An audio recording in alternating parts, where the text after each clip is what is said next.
রীতি অনুযায়ী ৩ মাস পর পর খোলা হয় কিশোরগঞ্জের ঐতিহাসিক পাগলা মসজিদের দান বাক্স।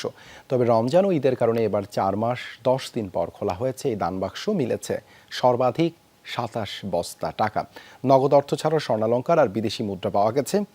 একান্ত বিশ্বাস থেকেই দূর দূরান্ত থেকে মসজিদে আসেন বিভিন্ন ধর্মের মানুষ। শিয়া বাটার, অ্যালোভেরা ও ভিটামিন ই সমৃদ্ধ লিলি বিউটি সোপ। একে একে খোলা হচ্ছে মসজিদের দান বাক্স। ৪ মাস পেরিয়ে খোলা হলো কিশোরগঞ্জের ঐতিহ্যবাহী পাগলা মসজিদের ৯টি দান বাক্স সহ একটি ট্রাঙ্ক।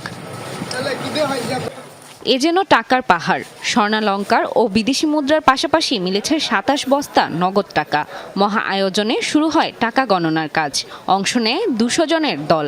গণনায় ব্যাংকের ৭০ জন কর্মকর্তা কর্মচারী সহ অংশ নেয় মাদ্রাসার শিক্ষক শিক্ষার্থীরা। আমরা আছি চট্টগ্রাম থেকে এই কিশোরগঞ্জ পাগলা জামা মসজিদে এখানে আসলাম, দেখলাম এখানে অনেক আয়োজন, অনেক লোকের সমাগম দেখতে আসছি এবং এখানে কিছু নামাজ পড়া, নফল নামাজ পড়া, আল্লাহ কাছে নাজারি করা, দোয়া করা, এই উদ্দেশ্যে আসছি। আমরা পাগলা মসজিদের একটা মান্যতা ছিল, এই জন্য আমরা আসলাম। সার্বিক নিরাপত্তায় রয়েছে আইন শৃঙ্খলা বাহিনীর সদস্য সহ প্রশাসনের কর্মকর্তারা।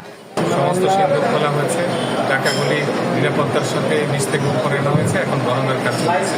এই গণনা সম্পন্ন হয়ে যাওয়ার পর এই টাকাটা যে ব্যাংকে এই মসজিদের অ্যাকাউন্ট রয়েছে সেখানে নিরাপদে পৌঁছে দেওয়া দায়িত্ব।